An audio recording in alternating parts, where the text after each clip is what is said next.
በዶክተር ዘውድነ በየነ ኃይሌ የሚመራውና መቀመጫውን በአሜሪካ ያደረገው አዲስ ሎ ግሩፕ በኢትዮጵያ መንግስትና አክጉን በተሰኘ የቱርክ የግንባታ ኩባንያ መካከል ሲደረግ የቆየውን ዓለም አቀፍ የፍርድ ቤት ክርክር ማሸነፉ ለኢትዮጵያ ትልቅ ድል ሆኗል። የኢትዮጵያ መንግስት ላይ የቀረበውን ክስ በመከላከል ሲከራከር የቆየው የህግ ተቋም ለግሎባል አርቢትሬሽን ሪቪው እንደገለጸው አክጉን የተሰኘው የቱርክ ግንባታ ኩባንያ ያቀረበው የካሳ ክፍያ ጥያቄ በአብዛኛው ውድቅ ተደርጓል። አክጉን ኩባንያ በኢትዮጵያና ቱርክ የኢንቨስትመንት ስምምነት መሰረት ከአዲስ አበባ 35 ኪሎ ሜትር ርቀት ላይ የጉምሩክ አካባቢ ፋብሪካዎችን፣ የሎጂስቲክስ ማዕከላትንና ሌሎች መሰረተ ልማቶችን ለመገንባት ውል ገብቶ እንደነበር ታውቋል። ሆኖም የኢትዮጵያ መንግስት ፕሮጀክቱ ግማሽ ያህል ንጹህ መጠጥ ውሃ ለአዲስ አበባ በሚያቀርበው የለገዳዲ ውሃ ግድብ ላይ ችግር ይፈጥራል በሚል በፈረንጆቹ 2014 እንዲቆም ማገዱ ተገልጿል።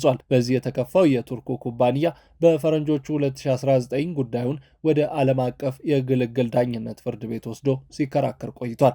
አዲስ ሎ ግሩፕ የተሰኘው እና ዶክተር ዘውድነ የሚመሩት አሜሪካ የሚገኘው የህግ ተወካይ ጉዳዩን ሲመለከት የቆየው በኔዘርላንድ መቀመጫውን ያደረገው ፍርድ ቤት የኢትዮጵያ ህጋዊ የመቆጣጠር እርምጃን መቀበሉን ገልጿል።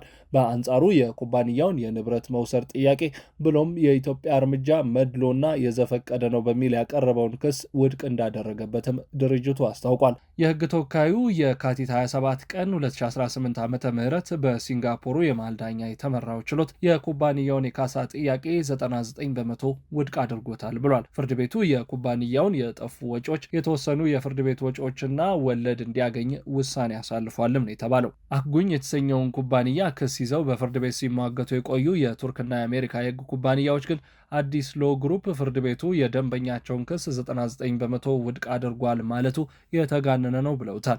የህግ ተቋማቱ እንደሚሉት አክጉን ከኢትዮጵያ ጋር ወደ ስምምነት ከገባ በኋላ ለፕሮጀክት ማስጀመሪያ ያጠፋቸው ወጪዎች እንዲመለሱለት የተላለፈው ውሳኔም የሚናቅ አይደለም። ይህንን ዘገባ ይፋ ያደረገው ግሎባል አርቢትሬሽን ሪቪው በሰሜን ኢትዮጵያ ግጭት ምክንያት የተቋረጠው የአዋሽ ወልዲያ ሀራ ባቡር ፕሮጀክት ተቋራጭ የሆነው የቱርኩ የአፒ መርከዚ ድርጅት በለንደን በሚገኝ ፍርድ ቤት ያቀረበው የቢሊዮን ዶላር የካሳ ክፍያ ጥያቄ በአብዛኛው ባለፈው ዓመት ውድቅ መደረጉን ዘግቧል። በዚህኛው የዓለም አቀፍ የህግ ክርክር ኢትዮጵያ አሸናፊ ሆና መውጣቷ የአሰብ ወደብን ህጋዊ ጥያቄ ጨምሮ በሌሎች ዘርፎች ለምታደርገው ጥረት ተስፋ የሚሰጥ ሆኗል በሚል በርካቶችን አግባብቷል። ኢትዮጵያ ከውጫሌ ውል እስከ ድህረ አድዋ የአዲስ አበባ ስምምነት በዓለም አቀፍ የውል ስምምነቶች እየተሸወደች በርከት ያለ ዋጋ የከፈለች ሀገር ነች።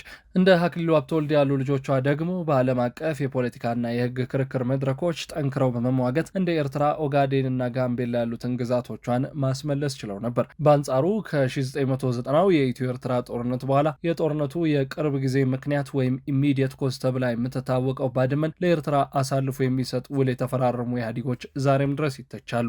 የአሁኗ ኢትዮጵያ በዓለም አቀፍ የህግ ባለሙያዎቿ በኩል አክጉን የተሰኘውን የቱርክ የግንባታ ኩባንያ ጋር ተሟግታ ድል ማስመዝገቧ ይህንን የመሳሰሉ ታሪኮችን የሚያስታውስ ነው።